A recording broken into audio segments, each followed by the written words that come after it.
get started by introducing myself. So my name is Aaron Alter. I'm currently the Director of Communication Product and Carrier Services here at SignalWire. I joined SignalWire just about a year ago. Prior to this, I served as the head of telecom at another SaaS startup called Service Titan. It's been an amazing ride from then, and since joining this team ever since. So again, just to give a brief update and a review as to what this registry concept is. So essentially, for the longest time in the past, there had not been a sanctioned way to send what is called business messaging. And people were using essentially a person-to-person type messaging to send their business messaging, as that was created back in the 90s before cloud platforms existed. And in recognizing this over the years, the network operators, these are your cellular operators, Verizon, T-Mobile, and so on and so forth, recognized that they needed to create a sanctioned path as technology grew. But at the same time, they also realized that there needed to be regulation behind that path. As many people, as you may be well aware, taken advantage of the current state to kind of spam people, get around certain things. And in recognizing this, essentially the network operators, again, the wireless carriers, chose this single company called the Campaign Registry, which is a subsidiary of another company called Kalera. And essentially they held them as kind of the one source and one truth to handle what we'll discuss in a second is the registration of your businesses, aka your brands, your campaigns, and your traffic, so that you can essentially get what you need. The idea of this concept provides additional visibility to the network operators as to who you guys are, who your customers are, if you have any, and what type of messages you're going to be sending. And having a centralized system provides benefits across the board, whether it's for a messaging provider, they know what's coming, they know what to expect. The businesses such as yourself, you have more guaranteed deliverability since you kind of had everything, we'll say, pre-approved from the beginning. And then even the end users get less spam. And most importantly, you have more reliability from that. And one thing I like to say, just that we are proud of, is that we have been kind of at the forefront of this from the beginning, way far back as last year, whereas some others out there have embraced this a lot less. And the reason for that being is, one is it is SignalWire's #1 priority to make sure that your businesses are successful and maintain successful. And so knowing what had been happening early on allowed us to engage the registry as well as the network operators and start creating processes, again, as early as the third quarter of last year, to kind of get going on this, to make it easier for your guys to get going as we are going to stand here today. So what is this registry ecosystem? Basically, the ecosystem, it consists of 4 parts, which is the network operators, those are the wireless carriers, the DCAs, what's known as the aggregators or the messaging providers. These are the companies that actually send your messages to the AT&Ts, T-Mobiles of the world. And there's another layer, something called a campaign service provider. The campaign service provider is essentially the partner between the messaging provider and you guys, meaning we are the providers that allow you guys to have the proper services, and that is SignalWire. And then there's this concept of resellers, which I'm going to get a little bit deeper into in a second, and brands. And resellers are essentially any of SignalWire's customers that resell SignalWire services to their businesses or customers that then sell it to their users or send to the end users. And then there are something called brands. Brands are the kind of the bottom level of these are the companies that actually send the messages themselves to the end users. So essentially there's 4 kind of high level parts of this ecosystem. And then one thing to address here is a lot of the questions that have come up, and we try to provide a lot of clarity around this, is what does this apply to? What type of traffic does this apply to? What needs to get registered? And so on and so forth. So essentially, as I mentioned earlier, this change that's happening within the industry applies to what's called business messaging. And we've had a lot of questions and obviously confusion on this as what business messaging is, as opposed to non-business messaging. So again, prior to these launches of these what's called A2P 10DLC products, everything essentially went through what's called this P2P path. P2P path essentially meant that it's conversational message. I type a message, I send it to you, you then type that message and send it back to me. That was known as person-to-person messaging. And that's what quantifies as that. However, there is a nuance here, and that is even if you are doing a conversational message, but the platform you are using is an application platform, since the message is coming out of an application platform, that is considered to be application to person messaging or business messaging, and hence all of these changes that we are going to discuss applies. To take it down even a step further, essentially anyone that uses SignalWire to send messages to these wireless carriers, regardless of the use case, is considered business messaging, hence would need to go through the processes or the changes that we're going to discuss. 10-digit long code numbers, essentially, as I said, that are sending messages to AT&T and T-Mobile. Even Verizon has certain fees now, and they have a sanction path, and others are coming down the pipe as well. And again, just to highlight here again, toll-free and dedicated short code numbers are not part of what we're discussing here. This simply applies right now to long code, typical local number registration and that type of traffic. Not to say that that won't occur later on, but this for now only applies to long code traffic. And another common question that we've gotten is, does this apply to messaging outside of the US? So essentially, if you're going to be sending a long code message, a 10-digit long code message to an AT&T or T-Mobile number, you will need to register regardless of where you're sending it from. If you're sending this message to those providers, to those end users, you will need to essentially go through this registration process. Moving further along. So what is this registration process and what does that look like? So essentially there are, as I mentioned before, there is something called the idea of the registry wants to know who you are, so that the network operators know who you are, they know you're a legitimate business, and they've quantified a business at the lowest level as what's called a brand. So every business is AKA a brand in regards to the registry ecosystem and would require its own registration. I will discuss in a little bit what if you have multiple customers under you. Essentially, again, to highlight, a brand equals a unique customer, really, that has their own EIN, their own business. That is considered a brand, and every brand needs to be individually registered. Then there's something called a campaign. So within your business, you have certain campaigns. I may want to have two-factor authentication, or I may want to send out alerts, or whatever it may be. Each individual use case is considered a campaign, and those campaigns need to be registered under the brand accordingly.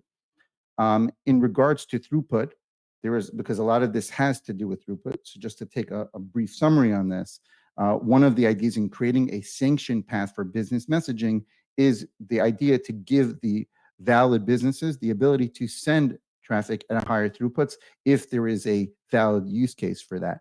And part of registering with the registry, as I mentioned, you provide your EIN and some business information, your use cases, and those pieces of information are then used to determine who you are as a business. And then what happens then is a trust score is given. I have a chart later on that I'll show you what that looks like.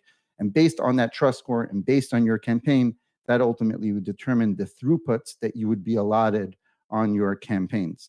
In addition to that, during this initial registration process, you're kind of defaulted based, again, on the information you provide to a given trust score. And as I mentioned, that trust score is highly dependent on the throughputs you will ultimately get.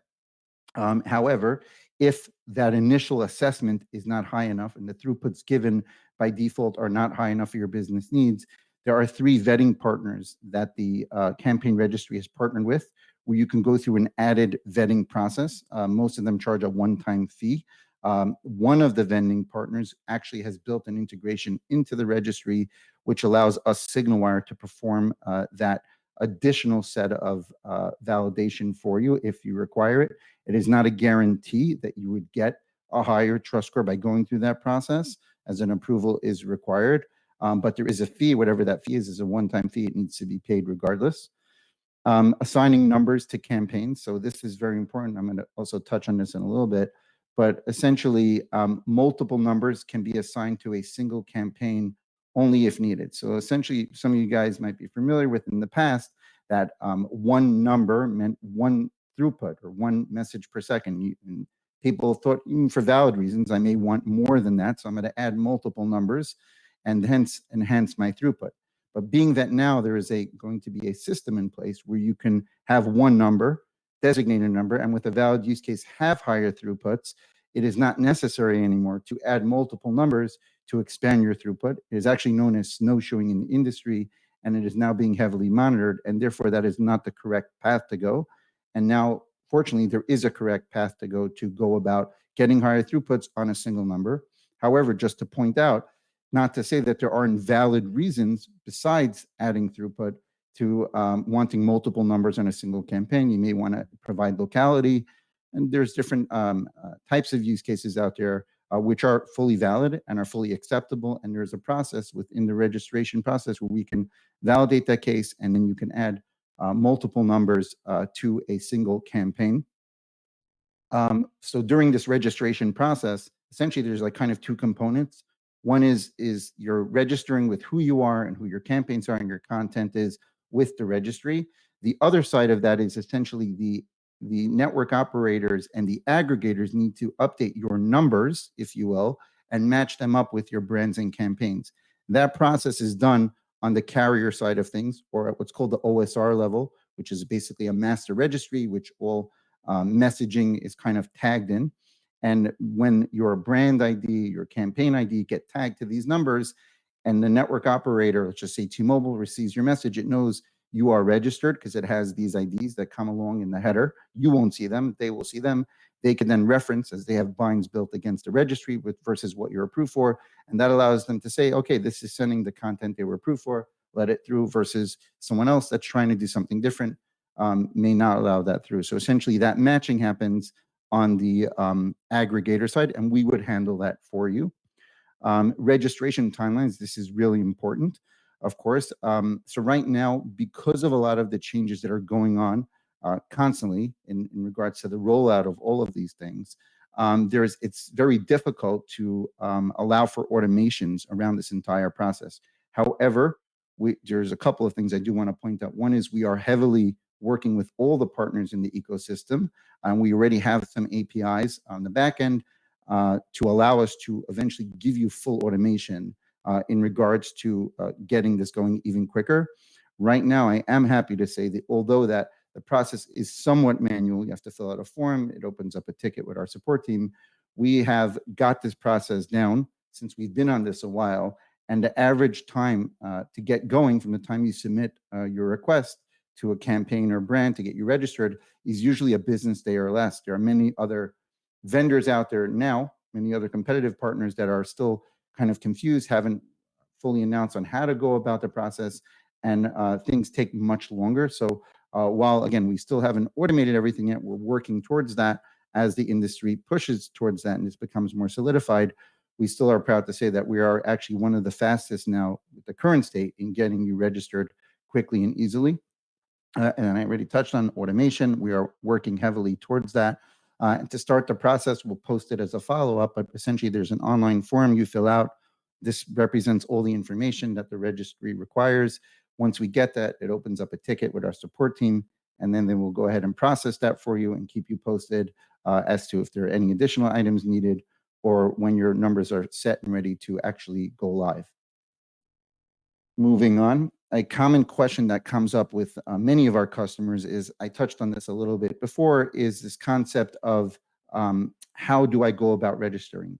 So there's essentially two types of customers in regards to registry. One is you sign up for SignalWire and you're a single business. That means that you send messages directly to end users directly. Your application sends it directly. You use SignalWire messaging APIs and send these messages directly to the end user.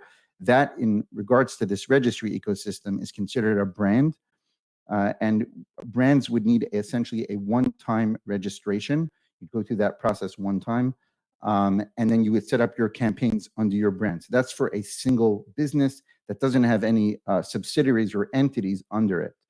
However, we do have a large segment of customers, and I've gotten a lot of questions where not only are they kind of their own business, but they also resell or provide SignalWire messaging services to their customers, who then, or they are sending the messages to the end users. In such a case, there are two ways to go about. So actually, let me take a step back here. Every brand, as I mentioned before, regardless of whether you have customers under you or businesses under you, resellers, or your own brand, every single brand, that means all the way down to the last level, needs to be registered within the registry. So if you're in a scenario where you have multiple brands that are your customers under you that are sending messages, and you need to manage them, there are two ways you could do this. One is there's a concept called a reseller, essentially, and then there's a concept called a campaign service provider. So a campaign service provider essentially is kind of like I touched before, kind of like a SignalWire. But you guys yourselves, if you have this kind of need, can go to the registry directly. I posted a link on here, and reach out to the registry directly and set up your own account with the registry and create your own brands, their campaigns. You would even be billed the campaign registration fees directly from the registry, and gives you more visibility and a little bit more control. Excuse me, a little bit more control into getting everything set up, but you would be managing that on your side. And just to expand on this a little bit, that is one side of it. So if you go and register on your own with the registry, you would still have to fill out the forms that we have. We actually have some questions on the form where you would put in the brand ID that you got through your registration and the campaign ID. And there's even a place within the portal, within the registry, that you will see where you could select SignalWire as your upstream provider. We then get an alert and can accept that, and then you're kind of in the ecosystem that way. So that's one way of managing that. Another way is if you didn't want to, let's just say, do all that and kind of want to put all of that on SignalWire, we have the ability on your behalf to register you as what's called a reseller. And then you would still have to fill out the same forms. And then each time you have a new customer that sends messages to their end user, you would notify us of that. We would create them a brand and tag your reseller profile that we set up on your behalf to that. And therefore, that would now match down up all the way from A to Z in this ecosystem. So essentially, just to summarize here, if you feel that you have, again, these are talking about scenarios where you have customers that are under you that are sending messages. You would either register directly with the campaign registry yourself. There is a $200 one-time fee to do that. You would still provide us with the brands and campaigns you create accordingly. Or if you're a reseller, if you want to go you have a similar use case, but you don't want to go through all of that, there's no cost to then simply have us kind of handle that for you, if you will. Moving on. A common question, I touched on this a little bit earlier, is how many campaigns do you need? So under a brand. So essentially, very simply put, each unique and single use case needs its own campaign. So if you have one for marketing and one for alerts, or one for two-factor authentication and alerts, those are considered two separate use cases, hence two separate campaigns. However, there is a concept in the registry called a mixed campaign, where you could essentially create one campaign and have two or even more use cases in this single campaign. However, there is, I'm going to get to talking about throughputs shortly, but you would have a much lower throughput in doing that, a significantly lower throughput, if you register multiple use cases as one campaign rather than register them separately. But that option does exist and is available if needed, if still needed. So let's talk a little bit about the throughputs and how they play into this. So just to make it clear from the get-go, the throughputs that are advertised right now are not fully in place at the network operator level as of yet. And this applies to AT&T, and I'm going to discuss T-Mobile's rollout in a second. So they're not in place as of yet, but when they are in place, this is what they would look like. And as I mentioned before, you have a trust score. There's tiers that you're given based on this information that you're providing during registration. And this, while there is a little bit more depth to this, this is essentially an overview from an AT&T perspective versus T-Mobile about what throughputs would look like. And as you could see here on the right side, T-Mobile and AT&T have taken different approaches in regards to throughputs. So just a couple of points to point out here. One is throughputs in regards to AT&T, are based on a message per minute, or aka message per second, but there's no daily limit. And that limit applies per campaign, not per your brand. So for each campaign, that whatever that limit is approved for, let's just say it's 30 messages per minute, that would apply for that campaign. You have a second campaign, that's another 30, and there's no daily limit on there. T-Mobile, on the other hand, has taken a different approach, and I'm going to get to their rollout in a second, where there's no message per second restriction, but there's a daily limit. Essentially, the max you can essentially get, and depending on your trust score, would be 200,000 messages per day.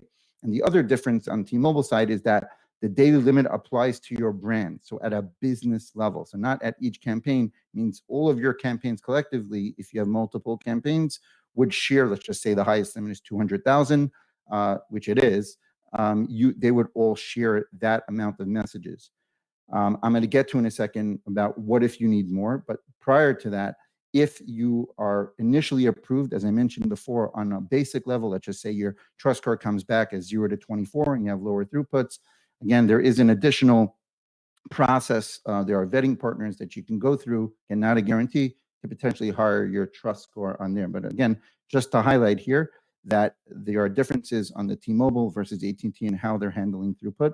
One other point to mention here is right now, throughputs are again all the standard as they've always been on loan code until this fully rolls out at 1 message per second. And right now, SignalWire has a queue. So if you send us messages at a higher rate right now, we will queue them up and send them out at that 1 message per second rate accordingly. As this rolls out, and as the mobile network operators support the approved throughputs that you're going to get, we are going to eventually update our queue accordingly based on your campaigns, and we'll be able to set that for you so that you essentially eventually will be able to send us still at whatever rate you're still sending, and then we'll send it out accordingly. However, there will likely be an interim period where we will inform you what your throughput is, and you'll have to kind of monitor that on your own. A question that came up in the last LiveWire session was, if you guys are queuing, what if we don't want a message to go out at 3 in the morning? Essentially, the way it would work right now is you would have to gauge that, or once this rolls out, you would have to gauge that and make sure that you're sending at the right rate so that doesn't happen. But as I mentioned, we are working towards building this part out so you would not have to worry about that in the future. Moving on. What is the cost of registration? So there are a number of costs I'm going to go through right now on this. So one thing I will point out is, and as you can see in red on the bottom, we want to make sure that you are successful and there's no disruption and you continue to have success across all of your messages that you're sending. And with that in mind, we recognize that there's a lot of complexity here. Some things are confusing. We're trying to clarify those things, but we want to give you proper time to make sure that you can register appropriately and properly. And with that said here, just in general, we've taken the approach, and this is again started last month when AT&T rolled out their product, that we are covering, SignalWire is solely covering all of your brand registrations, your campaign registrations. As you can see here, what they are: brand registration is a one-time fee of $4. Campaigns are $10 monthly. For a charity, it's $5 for a campaign. So we are covering these fees for the initial fees for your registration up until the 30th of April. I will add here that if you decide, we discussed earlier, if you decide to become your own campaign service provider, that would be on your own, and you would have to work that out with the registry separately on your own. And again, in regards to just this interim period of the next couple of weeks, or next 4 weeks until May 1st. But by registering, in regards to the campaign registry costs, we are covering these up until the end of April.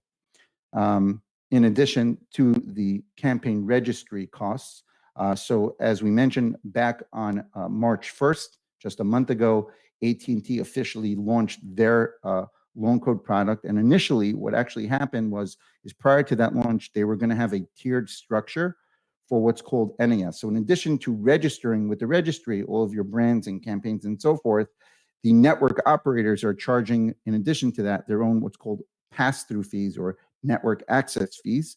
And AT&T essentially took a tiered approach. And based on the type of campaign and use case you got approved for, you would have a different access fee per SMS or per MMS message that you would send.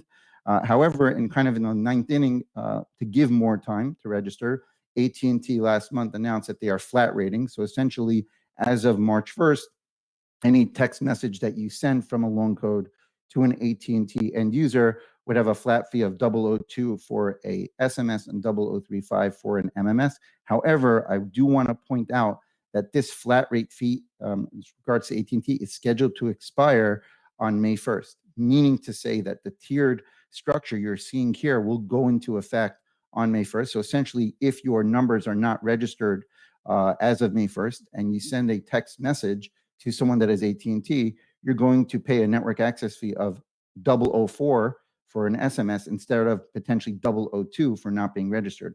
So again, it's in your best interest to help us help you get registered as quickly as possible. Just moving on a little bit here. So that was AT&T's launch, which took place March 1st.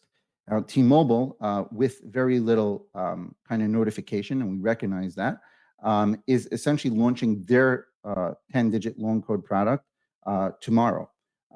And so fortunately, initially they announced certain fees that would apply to their parts of the registration. And we'll go through them real quick.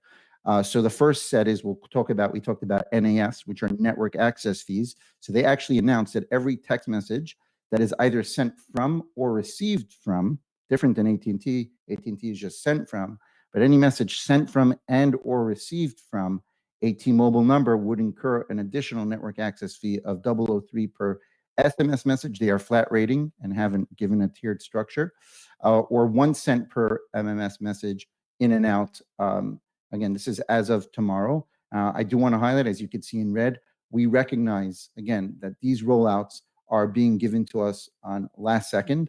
And we felt, because again, we prioritize you, the customer, more than anyone else, and want to ensure your success. So SignalWire is going to be covering these network access fees on your behalf all the way up until May 1st as well. Again, this is not to say that, hey, I don't need to register. It's more of get yourself registered as soon as possible so that you have the plumbing and everything in place to get going properly and ensure message delivery as of May 1st. So again, we are covering that and eating that cost. In addition, T-Mobile initially announced that for every campaign, again, this is separate from the campaign registry fees, every campaign that becomes registered would incur a $50 one-time per campaign fee. Initially, that was supposed to go in place tomorrow, April 1st. They ended up, we got a message a few days ago from them, they pulled that back to a future determined date. Again, we'll highlight this is not to say, great, I don't have to pay a fee. It's more of they're literally giving this extra period of time as an additional grace period to go ahead and get everything registered, meaning at some point in time in the future, this $50 per campaign fee will apply, and anything that you register prior to that will be grandfathered in. So very important to make sure you're taking advantage of this additional time. In addition to this $50, there's also an additional layer that they also announced. Again, they put an additional TBD on it, something called a special use case campaign. Essentially, that quantifies as two things. If you have a brand that has 50 or more numbers, this is not a campaign. It means you as a company or your brand, like we discussed before, will have 50 or more numbers that would need it to be associated with the brand. And this is all your campaigns collectively that would require a pre-approval from T-Mobile. We have that process in place. We have a form that we will fill out in your behalf. You have to provide a valid use case for why you are needing more than one number for your brand. Obviously, there are many of them.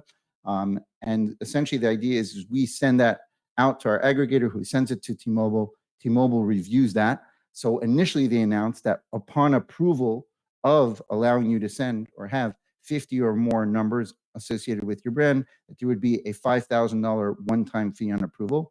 Again, they pulled that back last second, fortunately, giving you time to, you still have to get the pre-approval to make sure that you're doing that, but there will be no cost indefinitely for that right now. However, likely that cost will appear in the future. And again, as I mentioned, with all of these fees, if you do your registrations and pre-approvals now, they will be grandfathered in. So you will not have to worry about that later on. And we don't know when that fee will go back into place. So again, just to highlight, best to get those things going. Again, we have forms And our team is all fully trained on how to help you get all of this going. In addition, there's another type of business case, as we mentioned earlier, about throughputs, that T-Mobile is doing a messaging throughput of the daily throughput of maximum that you can get is 200,000 messages daily. If you have a business case and need, so let's just say you got approved for the highest level from the registry, and you have a need to go beyond that, there's also an additional form, similar form that you would fill out, and we can get that sent to T-Mobile for pre-approval. You would give us the reasoning that you need that. Again, right now they announced, again, there would be a 5K fee. For now, they are postponing it indefinitely. Again, anyone that registers and needs that, gets registered before and will not pay this fee. As I mentioned, again, just to highlight, we are covering the fees on your behalf that haven't been postponed, and that is the 003 and 01 cent that are starting tomorrow. We're going to cover that on your behalf until May 1st. So please make sure to get started with this.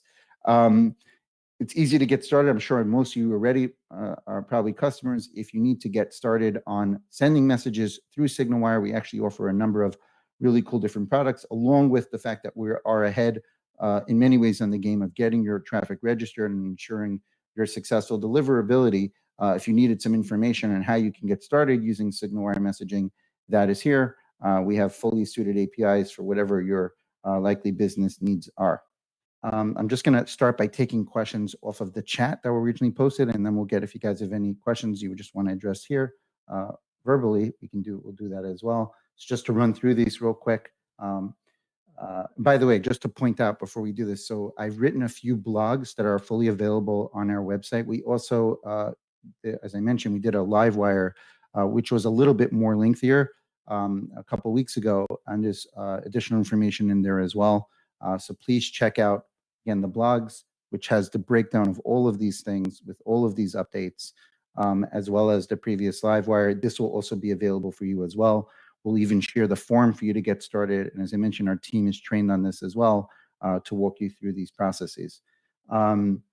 So let's just try to tackle some of this stuff really quickly. How does Campaign Registry interact with Campaign Verify? So just to expand on this one. So as I mentioned earlier, there are essentially 3 vetting partners. So if you're not given the right trust score or the high enough trust score, hence you're not given enough throughput for what you feel is needed for your business, you could potentially go through an added vetting. There are 3 different partners, and one of those partners is, as you mentioned, called Campaign Verify. Campaign Verify of the 3 partners is one that is dedicated towards campaigns and brands that are more politically based. So just in regards to the general question, how does Campaign Registry interact with them? Essentially, if you did want to get a higher trust score, you would essentially contact them. I believe it's campaignverify.org. We'll post that as well for you guys. It's on the blog as well. And you would go through them. They would go through this additional vetting. You give them your information. If you are approved, essentially the way it works is they give you a token. We could then import that token into your profile on the Campaign Registry, and instantly it bumps your score up and hence hiring your throughput. So that's essentially how Campaign Verify interacts with the registry.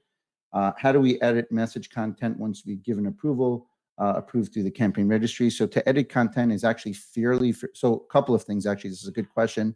So why would I edit my content? So as long as the content of your campaign still encompasses the original use case, right? So the wordage, they're not looking specifically per se at the wordage, but as long as whatever the wordage, the verbiage you're using still highlights the same use case, that's not required. In addition, just to add, when you are filling out the campaign registration form, we've put an area, and there's an area in the registry where we can put 5 sample messages. So if you have kind of different messages that fall into the same use cases with different verbiage, we can add up to 5, at least a minimum of 1 is required. But again, if you needed to make a change is not necessarily needed unless the content you are adding really significantly changes the use case. In that case, you would essentially contact us. I could contact our support team, and we could very quickly, there's a way that we can edit that and update that for you very, very quickly. So that's essentially how that would work. I'm wondering about sending limits as an ISV. So again, as I mentioned earlier, there really isn't a breakdown way of getting a higher limit because you're a reseller versus a brand in and of itself. That actually has been announced. And essentially the throughput limits, again, oral, are based on the trust score. So it would apply whether you are a reseller or not. There potentially is a factor there, although that hasn't officially been shared with us. Will our numbers be protected from being flagged as spam if our campaign is approved? So this is a very good question. We have began registering customers as early as last November. To our knowledge, again, it's not been perfect, and specifically through this period of time, we've seen little to no blockages on messages that are sent from registered numbers that are following what they were approved for.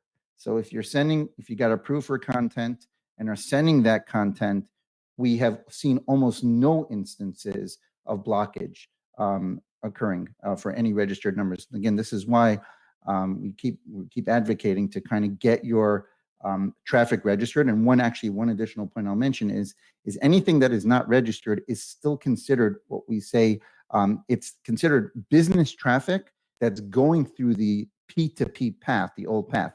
And that path now essentially is being really tightened up, and the filtering is being heavily tightened. So what may have worked a month ago or even 3 months ago, you may start to little by little find that without registering, you might start experiencing high levels of undeliverability without registering. Again, so many ways to say it.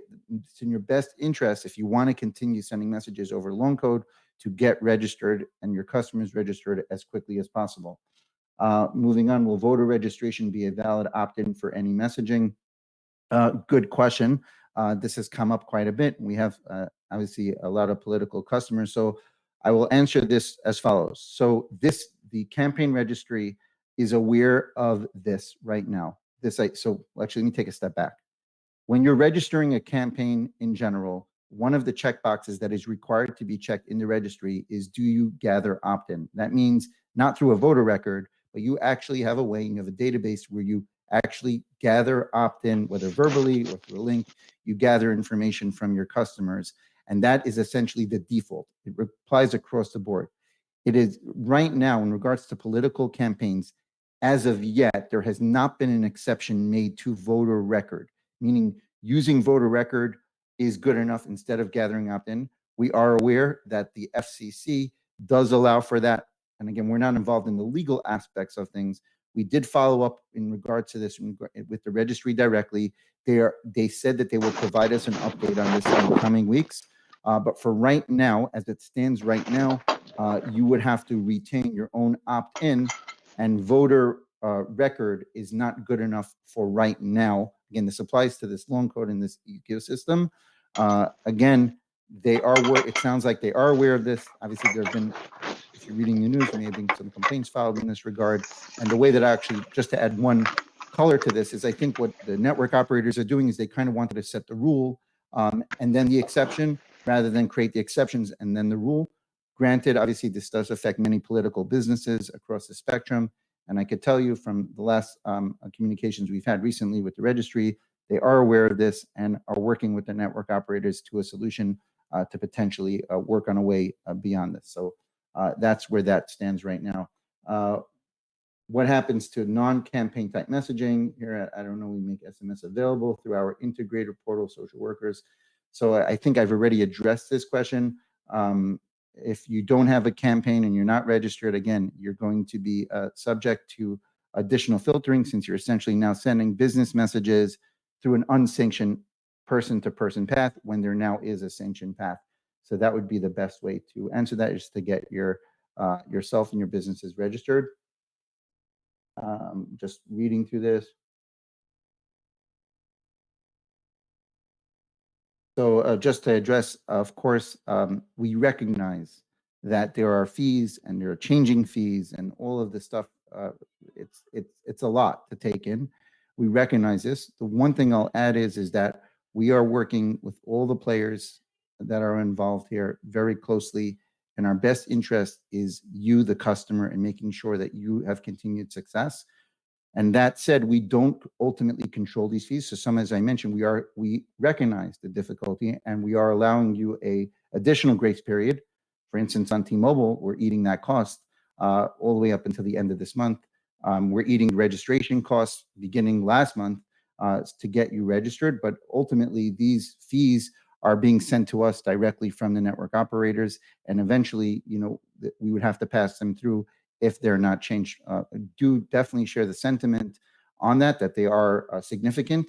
But at the end of the day, it's our perspective on it is we want to make sure with whatever changes are going on in the industry, these are not related to SignalWire, these are industry changes, and making sure we're giving you the right information so you can make the right decisions, whatever that is that's best for your business.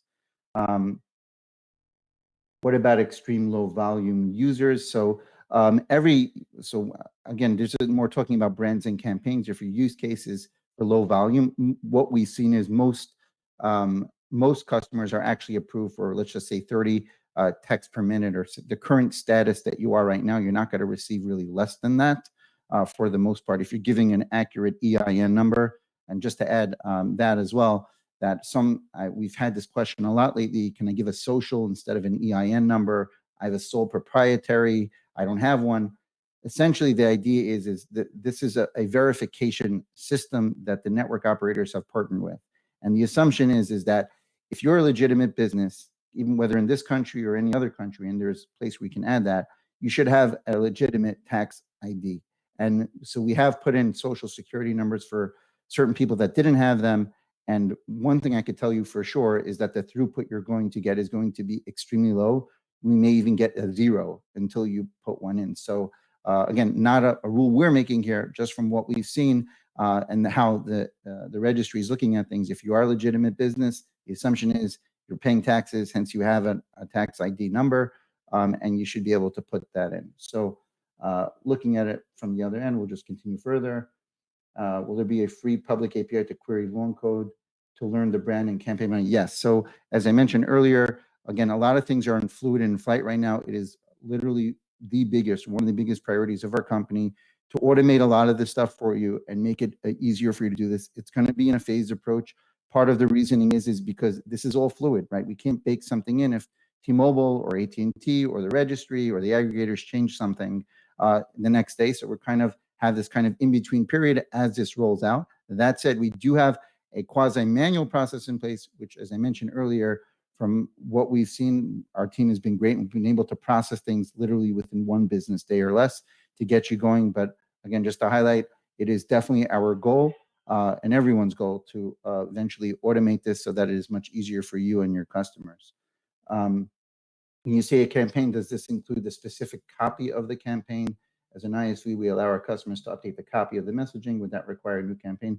I addressed this earlier. Essentially, again, if the wordage is different, but the content is the same, no update is needed.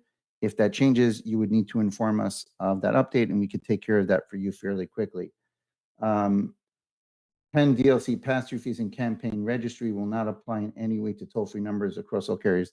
That is correct. So, except for one thing. So, the pass-through fees in regards to, so let's talk about toll-free. Toll-free does not require any campaign registration right now. As of right now, that does not require it. However, Verizon last year, when they launched their long code product, they eventually applied it to toll-free. So there is a Verizon pass-through fee. It is posted on my blog. There's a blog I wrote about it. You can see that on our website of what that is. I believe it's 0025 for SMS, a flat fee. It might be 004 for MMS. And that applies to toll-free. So if you're sending a message to a Verizon cell phone from a toll-free number, you would incur that fee. There is no concept of campaign registration in regards to toll-free right now, and there's no other pass-through fee as of right now that applies to toll-free. For the most part, toll-free right now is not involved in this registration overhaul. I will add one additional point. We do have something called a pre-approval process for toll-free numbers. If you want to send it a higher throughput, we have a product for that. And if you have questionable content, we have a process, nothing to do with the campaign registry, where we work with our aggregator to kind of get questionable content or an exception made for a toll-free pre-approval. There is no cost for the pre-approval part. If you want to send it a higher throughput, we have a product for that. If you want to send that the standard throughput, which I believe is 3 messages per second on toll-free, but you have questionable content, we can go through that pre-approval process. There's a form we have for that, and that's fairly quick. It takes about 7 to 10 days usually, and can get you going, can be ensured deliverability on toll-free. Again, just to highlight, everything we're discussing today primarily involves long code numbers. How specific does the messaging have to be in the campaign application? Voter outreach often demands the ability to tweak messaging on the fly. I was severely hamstrung by this last November. Again, I'm not sure how many different ways to describe this, but to provide a little bit more clarity, again, as long as the use case is the same, you are good to go. There is an area within the campaign registry called conversational messaging. And if this is what you're referring to, we could, again, we just say it's conversational. This is what the campaign is. It's basically, you fill out, in addition to the content, called a campaign description, a description of what this specific campaign is meant for. And that is more looked at more than the actual content per se. So as long as the content you're sending, the text you're sending is similar in nature and still falls under that specific use case, you should be good to go. Yes, this doesn't apply to toll-free or short-code texting, just long code. Correct. We answered this. Do you still have to register if you're only using your 10 DLC number for incoming messages? Good question. You don't. But the people sending you the messages do. So yes, if you don't have, if you're not sending any outbound messages at all, and you're strictly just getting inbound messages, whatever that reason is, you don't have to register. So but the people sending you the message would from there would have to message if they're sending from a T-Mobile number, for instance, or whatever that is, or they would have to register. Can we schedule? As someone mentioned here, they have specific questions. Again, anyone that has specific questions that I'm not addressing here, please reach out to anyone on our team. We could set up a time to address this accordingly. Already addressed the Verizon toll-free. Sort of the daily limits per long code. So as I mentioned before, the daily limits that T-Mobile announced applies at the brand level. So that's your company level. You have multiple campaigns, not at the number level. It's, you could, let's just say you have 1,000 numbers and you only have one campaign, or you have 10 campaigns with 1,000 numbers. That daily limit that we showed in the chart earlier is going to apply across all campaigns, across all numbers. Again, the max that can be given by default without further pre-approval, as we mentioned before from T-Mobile, is 200,000 daily. T-Mobile limits are per business, not campaign. Great, someone actually answered that. Thank you. Political messages last October, November got queued all over the place, and we were sent all kinds of odd times or not sent at all. Again, I can't address your specific scenario. If there was something you hit into, please reach out to your rep, and we can address that accordingly to see what occurred there. And as I mentioned, I don't know if that refers to long code or toll-free or whatever you did. We could take a deep dive and see what the cause was and get you going. Are those integration costs any different if we go the CSP path? So I touched on this earlier. In regards to campaign registration costs, if you register as your own CSP directly with the registry, there is a $200 one-time fee. They will bill you. That's got nothing to do with SignalWire. And then any brands and any campaigns you register will be billed directly to you from the campaign registry. Again, just to highlight, that is one half. You would still, we need to still match up your numbers with your brand and campaign IDs. That is done from us. You would still have to fill out the form. We did add questions to the bottom if you choose to go the path of a campaign service provider, for whatever your reason is, to manage it, to have it direct, to have more control, pride, whatever it is. There's 3 questions on the bottom of the form where we ask some questions that are related to that, and therefore we can know who you are and how to process it going forward. I'm just trying to get through this. Already addressed this one. Do share your guys' sentiment again on all these fees. Again, it is what it is. Hopefully it changes. There's a lot going on right now. For right now, again, our main goal and purpose is we're covering essentially almost all the fees right now is to get you going for now to ensure your continued success. Please take advantage of this period of time. Someone asked, it's a good question, is there a double charge for campaign registration on T-Mobile? So good question. I touched on this earlier, but maybe it wasn't clear. So there is right now a $10 fee that is charged by the campaign registry per month per campaign. T-Mobile has announced they've pushed off this date for now, but at some point when it will go in place, that would be in addition to the $10 you're paying the registry. You would have to pay a one-time, not a monthly, like the registry, a one-time $50 fee that would be paid to T-Mobile, and that would be billed to you by SignalWire.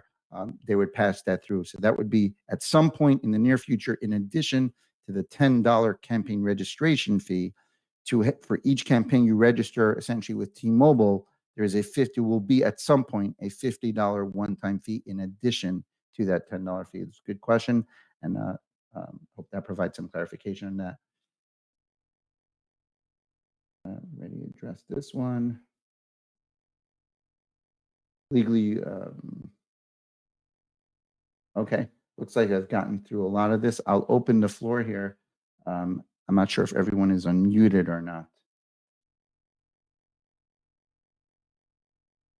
To take any verbal questions, if there's anyone that has any.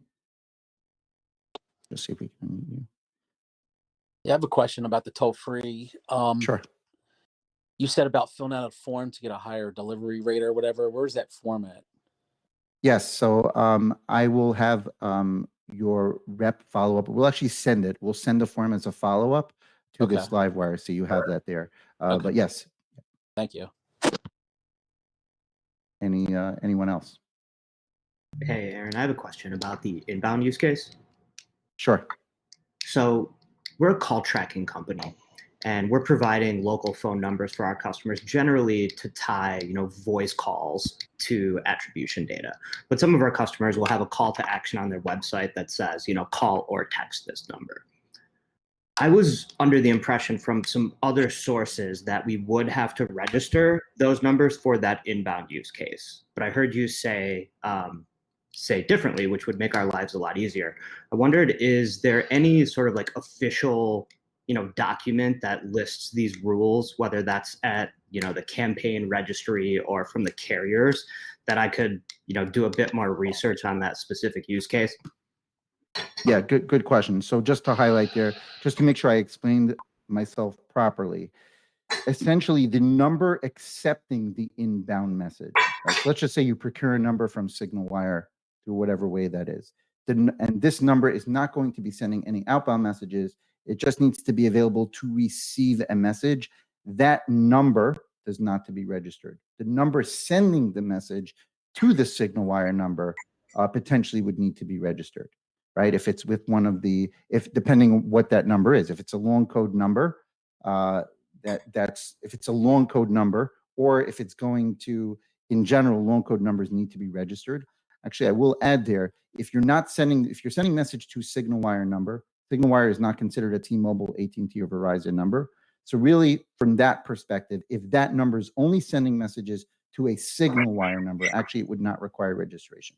Let me clarify that. So again, if you're sending a long code, using a long code number that is not with SignalWire, that long code number is only going to be sending messages only to SignalWire numbers, then that number itself also would not require registration. I don't know if that clarifies certain things for you. So yeah, in this use case, it's actually a person sending the message to our number. It's a consumer on a website saying, "Hey, I want to, reach out to this brand. I'm a person," and they're texting, our number we're providing to the customer. Yeah, it's a good question. So again, this is outside of SignalWire, but essentially, if someone's using a mobile phone, so as we discussed earlier, it comes down to, this applies to A2P or business messaging. If you're using a cell phone to send messages, that is considered P2P messaging. The campaign registry is only for business messaging right now. So you would not have to register your cell phone number to send the message to a SignalWire number. However, again, with regard to T-Mobile's fees, their network access fees that we're covering, you would pay, if someone with T-Mobile sends a message to a SignalWire number inbound, there would be, beginning May 1st, we're covering until then, a network access fee that they just announced would apply to that, but it would not need a registration. Essentially, again, just to make it clear, any long code number that's going to be sending message from a business application type platform to either an AT&T or T-Mobile number, or even a Verizon number. Verizon doesn't need registration yet. It's coming. But as far as T-Mobile and AT&T, require registration through the campaign registry. I have a question. Sure. Hi. I just wanted to, just a sort of comparison with the toll and DLC. Once you're registered with your long number, is the throughput going to be much greater than if you just use toll-free, not registered? I mean, obviously, the advantage of previously the toll-free numbers were more expensive, and for messaging. But now with these new the long numbers, those prices have gone up. But obviously, with the long codes, myself, I have quite a few catchy SignalWire numbers, which are long codes, and those aren't available as toll-free. So in terms of throughput and cost, how can you compare the two? Yeah, very good question. So as I mentioned, with toll-free, we actually launched recently what's called a high throughput toll-free product, where basically you would pay a monthly fee for the number. I believe it's in the 200, 300 range per month for the number. And then that would give you throughputs as high as 100 messages per second. There's a pre-approval process that we go through. It's very quick, usually takes 7 to 10 days, and you could send at that rate. Just to highlight in to the other side of the spectrum with regard to the registry, so the approved throughputs are not in place as of yet. So it's still the 1 message per second right now, but that's going to change in the very near future. And again, that's all dependent on the throughputs you're approved for. There are some scenarios where we've seen people get approved or potential approval for 1,800 messages per minute, so or more.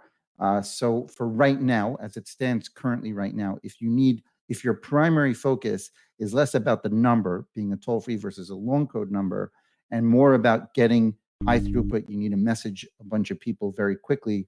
Currently, the best path would be going the toll-free side of things. Short code, you could do that as well, but short code is much more pricier than toll-free, and is also a much longer setup time. It can be up to 10 weeks to get that done. So a good question. I have a question. If we could I want to make sure I understand the numbers correctly. So I'm going to simplify this just for easy math. So if we use SignalWire to sell a product to other small businesses that then use those to send out like marketing messages. So let's pretend I have 10 clients. All right. So you're saying each client needs to be registered as a brand.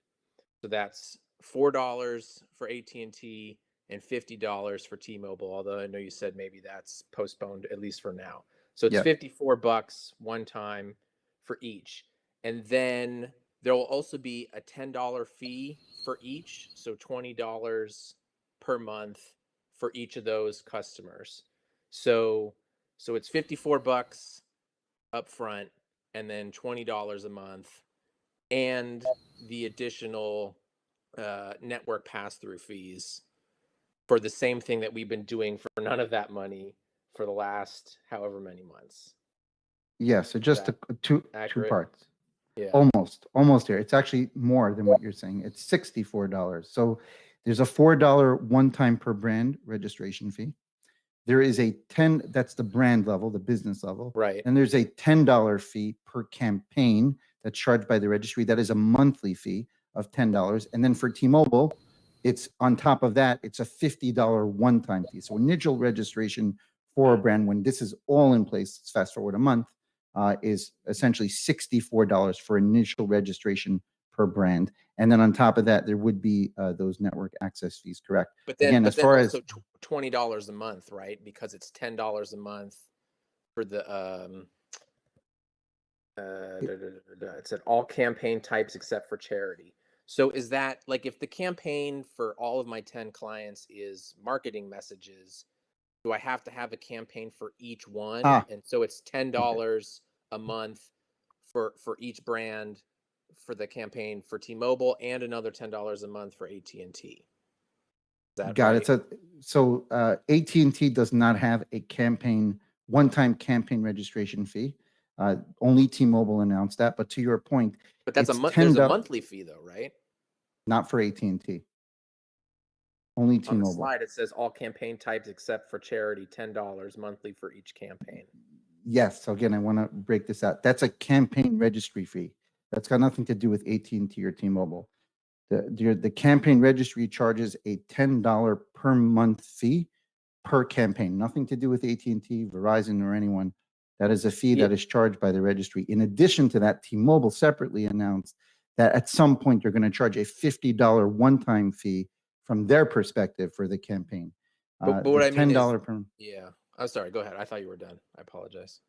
No, not at all. Go ahead. Oh, I guess I just want to make sure I understand this part. So each brand has to have their own campaign. So for each of my 10 imaginary customers in this scenario, they will have one campaign each that is marketing messages. And then I will have to pay $10 a month to the campaign registry. That's not for the mobile network operators. So client one will be $64 one time and then $10 a month. Client two will be $64 one time and then $10 a month. That's and it. you know, on and on. Yes, per campaign. So if you have Okay. one brand with 2 campaigns, like you said, it would be $20. 3 campaigns, $30, and so on and so forth. That the monthly fee per campaign is charged by the campaign registry itself. The $10 a month fee. For charity, it's $5, and so on and so forth. And you can't just register. I can't just register my company as the one brand, and then have 10 numbers under my one brand, but each of those 10 numbers belongs to a different company. That they won't allow that. Officially, no. Officially, Right. no. Wink, wink, hint, hint. Okay. Right. I will guard that by saying that again, they are because there are these fees, they are heavily scrutinizing how people are doing things, and if something is found to be, hey, this is multiple customers, we haven't seen this yet, but we can't guarantee. I'll put this another way. Our SignalWire's role in this thing is to give you the information that we're getting from the industry to ensure your success. So we give you that however you want to go about doing it. Okay. Exactly. But we cannot guarantee you success unless you go through this path, simply because that's the way, this is the world we're operating in. Okay. Thank you. That makes sense. All right. While we want to take all of your questions, please follow up with us. We're going to send a follow-up to this LiveWire as well. I do also want to announce a winner. I'll put it in the chat of our $50 gift card. Evan Berger, if you're still with us. If not, you'll receive an email. Thank you, everyone, again, for joining, for taking the time, for listening here. Again, just to announce or just to say, we share your guys' sentiment with all of these changes. Our number one goal has always been, and it still is, to ensure your success and deliverability with whatever that means in the best way possible. And if there's anything we could do to make things better, any suggestions you have or questions, please, please, please reach out to us, and we'll try to get it remedied for you in the best way possible. Thank you. Thanks again, everyone. Thanks again.